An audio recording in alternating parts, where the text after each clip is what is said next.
COVID-19 cases have surged in Europe over the Christmas holiday, with several countries reporting a significant percentage of infections caused by the highly contagious Omicron coronavirus variant. The Omicron variant now accounts for 60% of coronavirus infections in Belgium, according to a professor of medicine at the Catholic University of Louvain. In Spain, based on preliminary data from December 6 to 12, about 47% of samples analyzed were Omicron, according to the country's health ministry.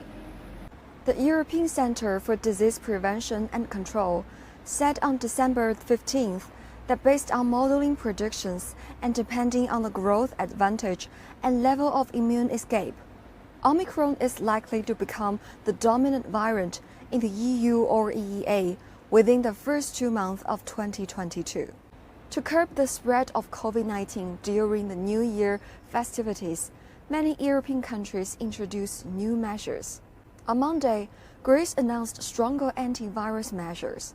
The government decided that the mandatory use of KN95 or FFP2 type face masks or double surgical masks in store and on public transport will also apply to other crowded public spaces, both indoors and outdoors, as well as for workers in catering as of January 3rd until January 16th.